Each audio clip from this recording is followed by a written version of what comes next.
আসসালামু আলাইকুম প্রিয় পরীক্ষার্থী ভাই বোনেরা, আমরা ফৌজদারি কার্যবিধি আইন ধারাবাহিকভাবে আলোচনা করতেছিলাম।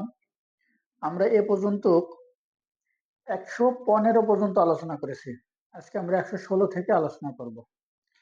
এখন এর আগে আমি আপনাদের সাথে কয়েকটা বিষয় বলি যে আপনারা যদি একটু নিয়মিত প্র্যাকটিস না করেন বা নিয়মিত যদি না পড়েন, তাহলে কিন্তু আপনাদের এই বিষয়টা মেমোরিতে থাকবে না।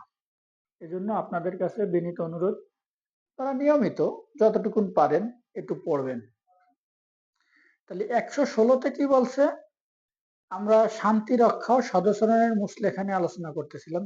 তাহলে 116তে বলছে কি যে ব্যক্তিগত হাজিরা মওকুফ করার ক্ষমতা, অর্থাৎ শান্তি রক্ষা ও সদাচরণের মুসলেখার জন্য যে 112 ধারায় কারণ দর্শানোর নোটিশ দিছিল, এখন ওই ব্যক্তি যদি আদালতে হাজির থাকে তার বিরুদ্ধে কি ব্যবস্থা হবে, হাজির না থাকলে তার বিরুদ্ধে কি ব্যবস্থা হবে, আমরা সেই বিষয়গুলো আলোচনা করছি।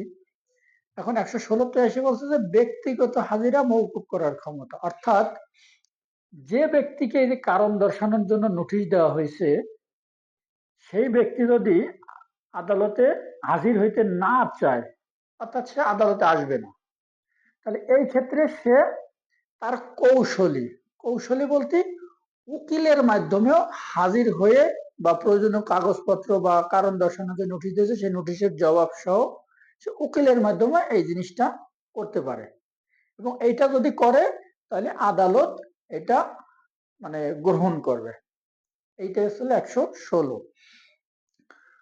আর 117তে কি বলছে যে খবরের সত্যতা সম্পর্কে অনুসন্ধান, অর্থাৎ এই যে 112 ধারায় আমরা যে কারণ দর্শানোর নোটিশ দিয়েছিলাম, এটা সত্য না মিথ্যা এইটা যাচাই বাছাই করে দেখতে হবে, অথবা যে আপনার যে যে ব্যক্তির বিরুদ্ধে যে শান্তিরক্ষা সদস্যের যে অভিযোগ আনা হয়েছে সেটা সত্য না মিথ্যা এইটা যাচাই করে দেখতে হবে।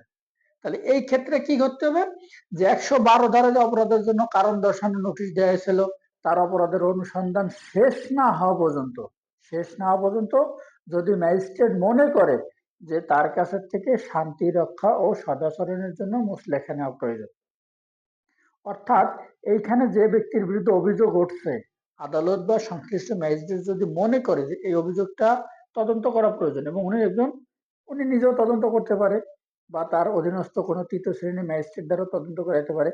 কিন্তু এই ক্ষেত্রে যদি মনে হয় যে এই যে যে মানে মানে যে অভিযোগটা যে শান্তি ভঙ্গ করছে বা সদাচরণের যে অপরাধ করছে, সে এই অনুসন্ধানটা শেষ না হওয়া পর্যন্ত তার কাছে থেকে মুসলেখা নেওয়া প্রয়োজন, তাইলে সে এই মুসলেখা নিতে পারে।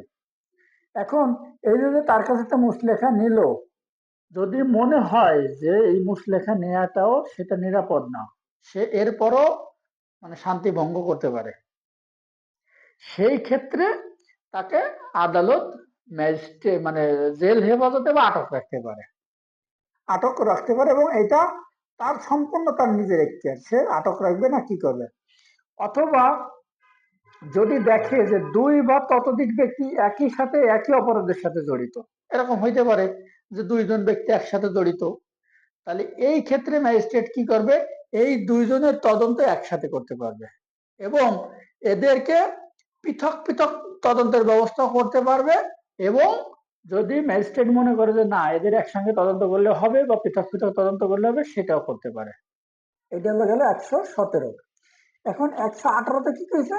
জামানত প্রদানের আদেশ, অর্থাৎ এই যে যে ব্যক্তির বিরুদ্ধে অভিযোগ আনা হয়েছে বা যে শান্তি রক্ষার মুসলেখা দিচ্ছে বা সদস্যের মুসলেখা দিচ্ছে, তাদের অপরাধ যদি তদন্তে যদি প্রমাণিত হয়, তাহলে ম্যাজিস্ট্রেট সদাচরণ বা শান্তি রক্ষার জন্য তার কাছ থেকে মুসলেখা নিতে পারে এবং প্রয়োজনীয় জামানত তার কাছ থেকে গ্রহণ করতে পারে। এটা ছিল 118। আর 119-এ কি বলছে যে 117 ধারা অনুসারে যে তদন্ত করা হচ্ছে, সেই তদন্তে যদি অভিযোগ প্রমাণিত না হয়, তাইলে ম্যাজিস্ট্রেট তাকে এই যে সদাচরণ বা শান্তি রক্ষার যে অভিযোগ আনা হয়েছিল সে অভিযোগের তাকে অব্যাহতি দিতে পারে। এবং এই যে যাদের বিরুদ্ধে এই অভিযোগ আনা হয়েছিল তারা যদি জেল হেফাজতে থাকে, তাহলে তাকে জামিনে মুক্তি দিতে পারে। এটা ছিল 119 ধারা। দেখেন এই চ্যাপ্টারটা খুব একটু ক্রিটিক্যাল কোয়ালিটির চ্যাপ্টার।